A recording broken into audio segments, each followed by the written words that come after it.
We have a game in less than 2 days, but we're here in Paris, and I'm about to tell you why. So in the last episode, we talked about how much our player is growing. We're now up to almost a 78 overall rated player, which is insane. We're one of the best up-and-coming players in the world. PSG actually invited us over for a meeting, so I accepted it, thinking this would be some sort of like secret meeting, no one would find out.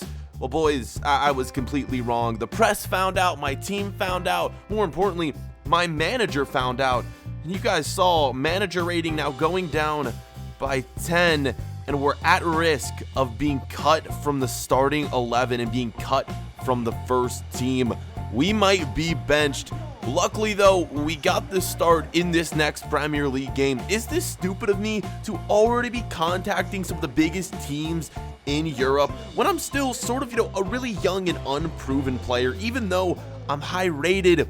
Is this something that I should be holding off for? Should I just be sticking with Newcastle for the rest of the season and afterwards focus on looking to sign potentially with new teams? One of the reasons I think that I've been trying to reach out to other clubs, and other clubs have been reaching out to me, is because Newcastle refuses to play me at my primary position. I'm more of a cam center forward. They're playing me in the center midfield position. I mentioned this every single episode. You guys are your boys are probably fed up with me talking about it, but it's something that needs to be discussed.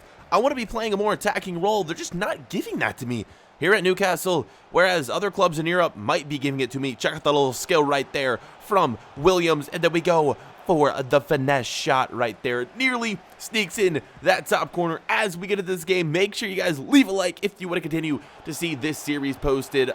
Keep hitting 1,000 likes. I'm going to keep bringing these episodes out to you guys. The storylines are going to be heating up here very, very soon. I know how you guys like the drama in these series. Don't worry, some big storylines are coming.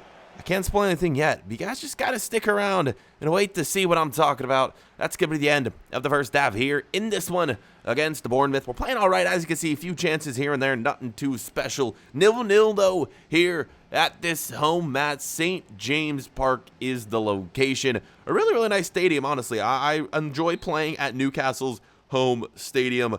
I actually like it a lot. Here from a corner in the 55th minute, we are going to go ahead and get our first goal of the game. It's not coming from Williams, but either way, it's a goal from our team. Lately, I haven't been scoring too many goals. I've been getting a lot of assists, but, as for the scoring, I've been trying, just haven't really been given all that many chances.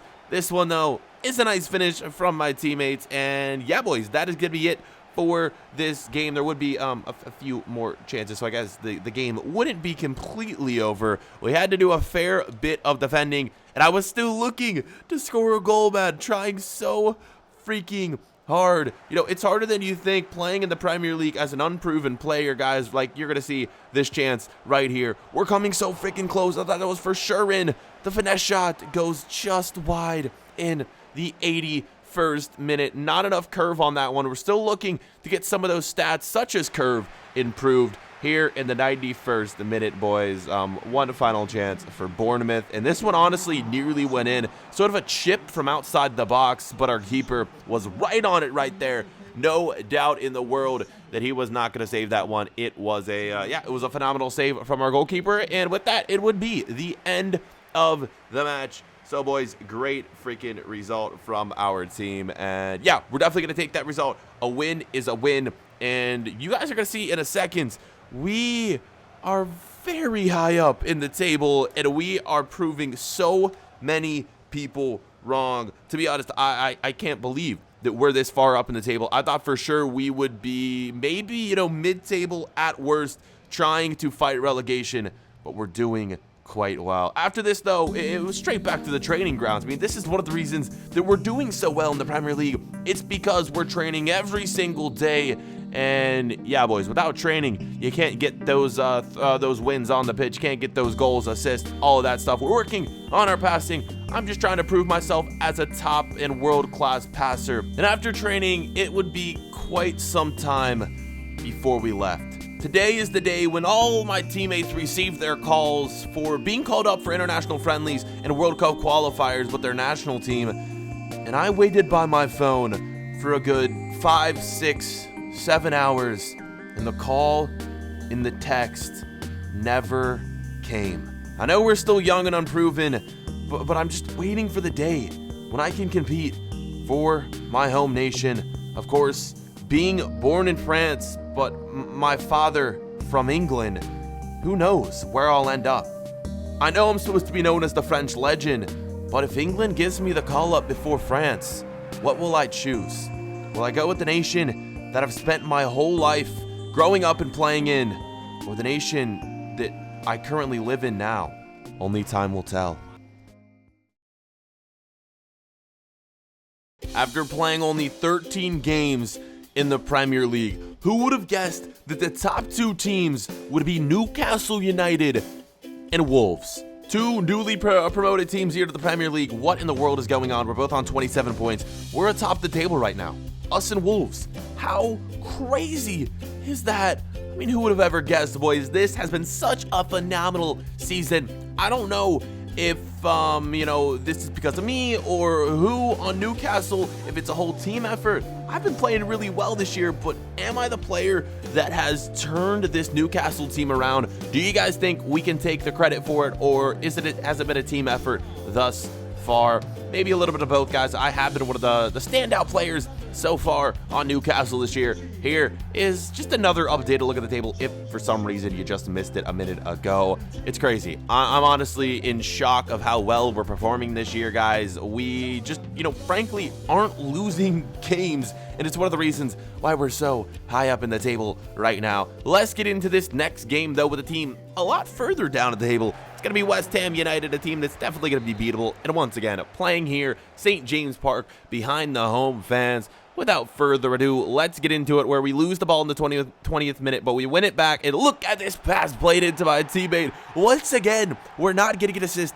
We're not getting a goal, but it's our teammate putting it in. It's Perez. He has been one of the standout players this year for us. He's been scoring so many goals. It seems like whenever we get a goal that's not scored by Williams, it's scored by this man right here, Perez. I think is he our striker or center forward? He's one of the two. Either way, the dude is an absolute beast. That would be it, though, for the first half, or the first half, boys. Not too much going on. Only one shot, one goal. Those were like the only highlights that were good enough for me to actually show you. So yeah, no point it showed any other of the opportunities in this game.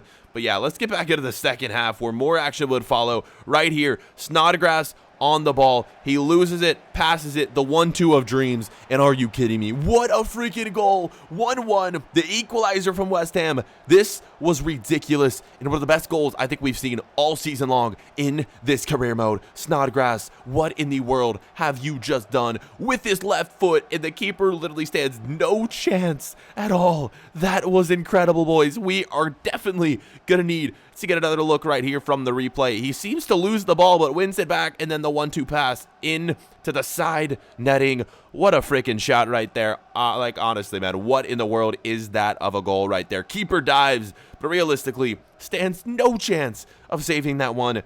The equalizer of dreams.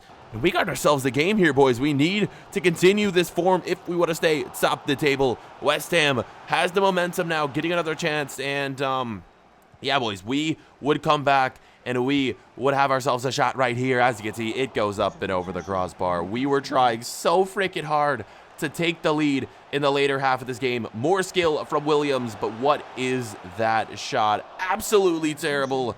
The game would finished right here, boys, with a score 1-1. We get a draw in this game. Is it the worst case scenario? But against a team outside of the top 10 and playing here at home, we would have hoped to get a victory.